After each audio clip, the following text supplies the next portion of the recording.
Bonjour les gens, les jeunes, les moins jeunes, c'est reparti pour cette vidéo. On va tout de suite parler de mise en page. Donc vous voyez, je suis directement dans le menu mise en page qui est ici. Alors attention, suivant les versions, parfois ce menu s'appelle disposition, tout simplement. Donc regardez, normalement vous avez un menu qui ressemble à ça quelque part, suivant vos versions. N'hésitez pas à passer les différents menus là-haut. Je vous rappelle qu'un coup de roulette sur le ruban vous fait passer les différents menus. Alors la mise en page, je suis pas sûr qu'il y ait grand chose d'exceptionnel pour ceux qui pratiquent déjà un petit peu.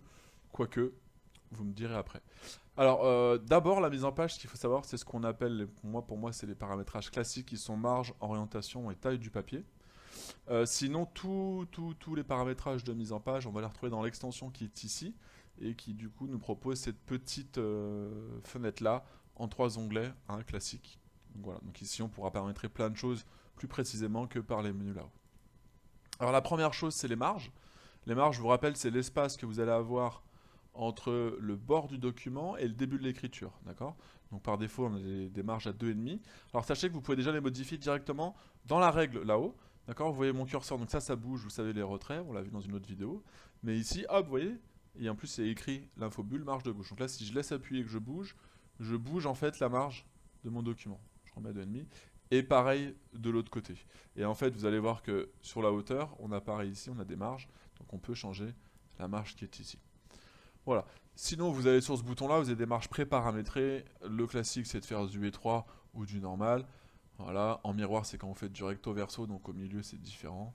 Pour si vous avez une brochure à faire. Mais surtout, si tout ça, ça vous convient pas, vous faites marge personnalisée, vous retombez sur cette fameuse fenêtre qu'on va retrouver régulièrement. Et vous pouvez mettre ce que vous voulez. Vous pouvez même rajouter des espaces pour les reliures.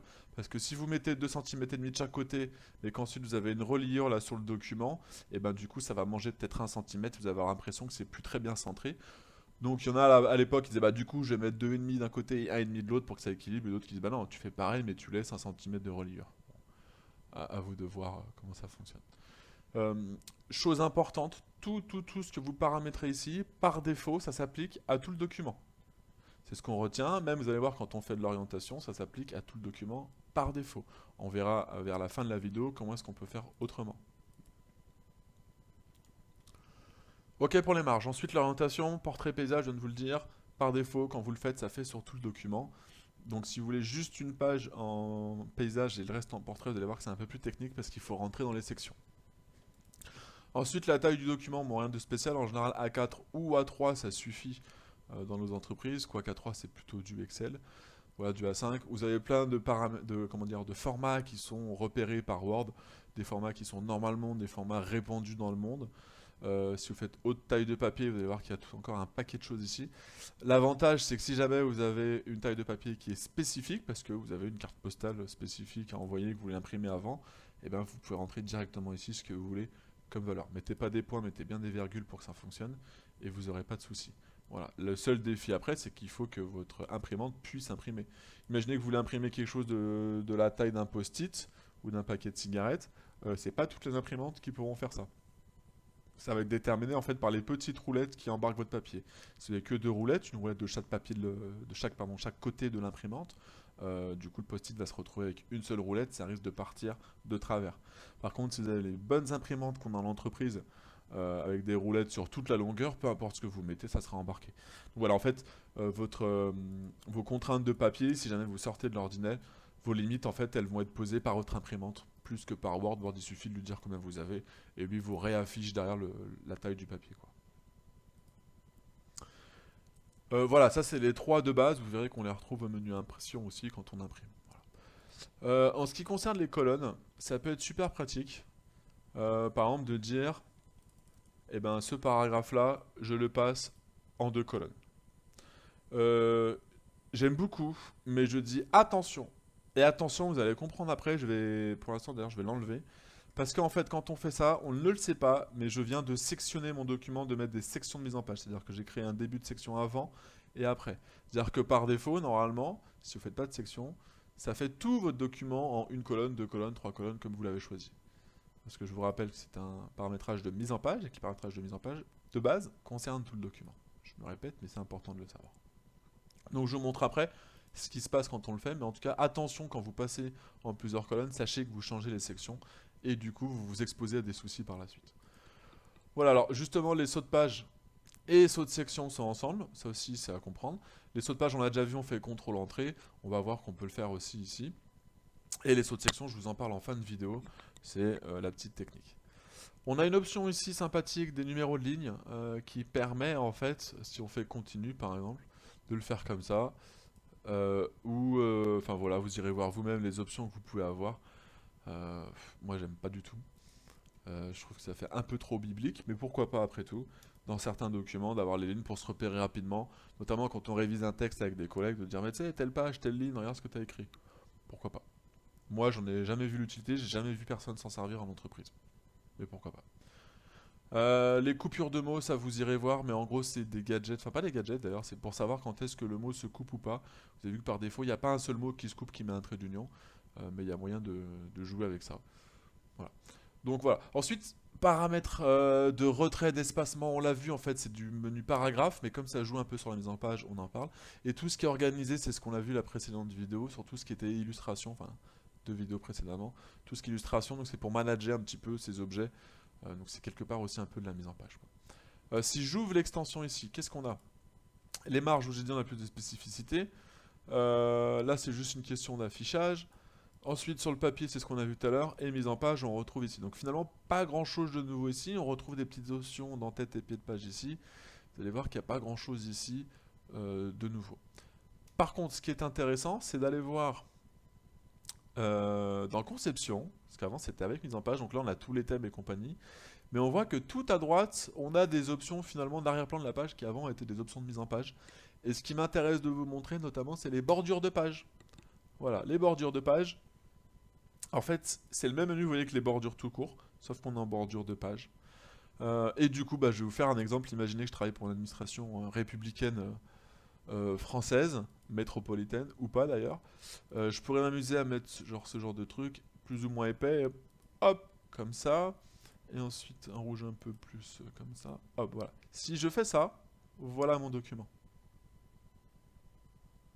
À vous de juger si ça vous plaît ou pas. Voilà, les classiques sinon c'est de faire un encadrement. Il y en a qui aiment ou qui aiment pas, encore une fois, à vous de juger. Et ensuite, si vous êtes vraiment dans un délire, je sais pas, vous travaillez pour le comité d'entreprise, vous préparez les invitations pour le sapin de Noël de l'entreprise, voilà, super, vous allez pouvoir mettre des sapins comme ça. Bon, encore une fois, c'est vous qui jugez, je n'ai rien à dire là-dessus. Je ne l'utilise pas, si c'est votre question. Et si vous allez sur les symboles qui sont un peu plus en noir et blanc, plus loin, voilà, genre si vous faites Halloween, la petite fête d'Halloween, vous mettez ça, un petit coup de orange par exemple, et hop là, tout le monde est content. Je sais pas, dites-moi en commentaire si vous aimez ça ou pas. Euh, pourquoi pas. Je vous dis quand même que dans un contexte professionnel, j'ai rarement vu des choses comme ça, encore une fois, mis à part pour les CE. Donc moi, je vais vite tout enlever. Voilà, voilà en gros ce qu'il y a à savoir sur tout ce qui est mis en page. Il n'y a pas grand-chose finalement. Ce qui est intéressant, c'est ce qu'on va trouver maintenant dans les sections.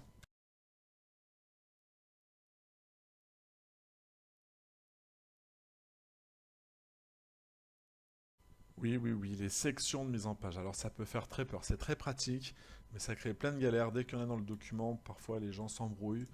Donc moi je vous conseille vraiment de gérer ça à la fin de votre document, quand vous êtes vraiment à la partie mise en page spécifique. Donc l'idée des sections, c'est que comme par défaut tout le document a les mêmes paramètres de mise en page, c'est pas pratique pour plein de choses. On va créer des sections de mise en page. Voilà. Pour moi, le meilleur moyen de voir les sections, c'est que quand j'ouvre les en-têtes, les pieds de page, je vois ici s'il y a écrit pied de page tout court, ou s'il y a écrit pied de page section 1, section 2, section N, peu importe, ça veut dire qu'il y a des sections. Tant que c'est écrit comme ça en tête et pied de page, ça veut dire que j'ai encore pas de section en cours. Je vais reprendre maintenant l'exemple de quand je prends genre juste ce paragraphe là et que je le mets en deux colonnes. Si je fais ça, on dit c'est classe, c'est beau, ça peut être super pratique. Sauf que maintenant, quand je clique là, on voit bien que là je suis sur la section 1 et là sur la section 3. On dit déjà comment ça passe de 1 à 3. Alors pour mieux comprendre, on va aussi afficher les marques. Et en fait, le fait d'avoir passé ce paragraphe là en deux colonnes, ça veut dire qu'il a fait un saut de section juste avant et un saut de section juste après qu'on voit avec les petits points qui sont là. Oui, évidemment, pour que cette section-là soit différente, il faut couper avant et après. Si je coupe après, tout le document qui suit serait en 2 colonnes. Et sinon, tout ce qu'il y aurait avant. Donc je coupe avant et après pour pouvoir bien distinguer. Résultat, bah ici, je suis bien en section 1 depuis le début. Quand je commence le document là, je suis en section 1. D'accord? Ici, je suis en section 2. Et là, je suis en section 3 à partir de là. Alors, ils me disent, mais alors, pourquoi le pied de page est en section 1? Parce que le pied de page est toujours de la même section que l'entête. L'entête commençait en section 1, donc le pied de page est aussi en section 1. Voilà, mais c'est pour ça qu'en fait, comme là je suis en section 2 et là en section 3, bah, quand j'arrive sur la page suivante, bah, dès là, le mot carte historique, je suis déjà en section 3. Voilà, alors l'avantage de faire des sections, c'est ça, c'est que je vais pouvoir mettre des paramétrages de mise en page différents par section. C'est comme ça aussi que je vais pouvoir, si j'en ai envie, me mettre une page toute seule en portrait. Par exemple, si on va, imaginons que toponymie, on le veuille en portrait. Juste avant, je vais créer un saut de page, un saut de section. Donc je vais là. Et pourquoi je dis ça? Parce que c'est dans le menu saut de page, ce qui est pas très cohérent, parce que saut de section, saut de page, c'est quand même pas pareil. Mais dans le menu saut de page, on a les sauts de page classiques. Celui-ci, ça correspond à un contrôle entrée. Et on a aussi les sauts de page de colonnes ou d'habillage de texte qui sont plus techniques. Pour moi, on n'en a pas besoin pour bien se débrouiller sous Word. Mais on a ici les sauts de section. Alors, si je fais un saut de section continu, ça fait le saut de section classique, comme celui que vous avez vu là-haut. Si je fais le saut de section page suivante, en fait, ça cumule à la fois un saut de section et un saut de page. C'est-à-dire que je change de section et en plus, ça met le saut de page pour être garanti qu'à suite de ça, je suis sur la page suivante. Bon, moi, là, en l'occurrence, je veux juste un saut de section continu. Donc, je l'ai ici. Et maintenant, je vais remettre un saut de section continu ici ou ici. Saut de section continu. Ce qui fait que maintenant, juste pour cet endroit-là, je peux faire une mise en forme différente. Alors, ça va être un peu bizarre parce que vous avez du texte avant et après sur la même page. Mais là, du coup, je peux lui dire que ça, je le veux en paysage. Et voilà ce que ça me fait. Tout simplement. Si je n'ai pas un saut de section avant ou après, encore une fois, si je le mets pas après, eh ben, toutes les feuilles jusqu'à la fin seront en paysage. Et si je le mets pas avant, pareil, ce sera tout ce qui est avant jusque là. Donc voilà, c'est le fait d'avoir mis un avant, là, et un après. Donc j'ai fait des sauts de section plus sauts de page. Voilà en gros comment ça fonctionne tout ça. Au niveau des entêtes, ce qu'il y a à savoir en plus par rapport à ce qu'on a vu dans la dernière vidéo, c'est que vous avez ici le bouton lié au précédent. Ce qu'il faut savoir, c'est que chaque entête et pied de page par défaut est le même que la section précédente. Et donc si vous décochez ça, hop là où je suis, maintenant je vais pouvoir changer ça. Et ça sera plus pareil que ce qu'il y a au-dessus. Alors attention, parce que ceux qui suivent vont se caler là-dessus. C'est comme une chaîne, hein. Chacun prend le précédent. Chaque section prend l'entête et le pied de page de la section précédente à la base. Voilà, donc si je fais ça, oui, blablabla, etc. Donc voilà, juste connaître ça sur les sections, et c'est pour ça que des fois, il y en a qui ont des soucis. C'est qu'en fait, sans faire exprès, bah, enfin, sans le savoir, ils mettent 2 colonnes à un endroit, donc ils savent pas que là, ils ont créé des sections différentes. Et puis après, par exemple, en fin de page, ils vont changer la marge, mais du coup, ils changent la marge peut-être que pour la section et pas pour la partie du haut du document. Et une fin de ils disent, mais je comprends pas, j'avais changé la marge, pourquoi ça a pas bougé? Bah, ça a bougé sur une partie du document, mais pas sur le reste. Pareil, les en-têtes, il y en a sans s'en rendre compte, ils font tout ça, pour un peu qu'ils aient cliqué sur lier sans se rendre compte de ce qu'ils faisaient, et hop, après, ils n'ont pas les mêmes en-têtes et pieds de page sur tout le document. Donc encore une fois, il faut maîtriser ça parce que ça peut arriver tout seul sans qu'on le sache. Et c'est un des moyens de se dépanner, hein. On ouvre l'entête et on regarde les numéros de section, on met les marques et on va chercher ces trucs-là pour comprendre ce qui se passe dans le document. Voilà, vous comprenez peut-être mieux maintenant pourquoi, quand je suis sur mes menus ici mise en page, voilà, là vous avez vu tout à l'heure par défaut il me marquait sur tout le document, parce qu'il n'y avait pas de section donc il ne pouvait pas faire autrement. Maintenant vous avez vu il me parle sur les sections sélectionnées. Et si je lui dis au texte sélectionné, si c'est pas une section elle toute seule, il va refaire des sauts de section pour pouvoir isoler ça. Et tout à l'heure, quand j'avais pas de section, vous vous rappelez, il y avait écrit à partir de ce point. Donc si vous faites ça, en gros, hop, il met un saut de section à partir de ce point-là. Et jusqu'à la fin, vous aurez cette mise en page que vous venez de la paramétrer. Voilà en gros ce qu'il y a à savoir sur la mise en page et les sections. Je vous invite à approfondir par vous-même, encore une fois, c'est pas juste en écoutant des vidéos qu'on apprend, il faut pratiquer, pratiquer, pratiquer.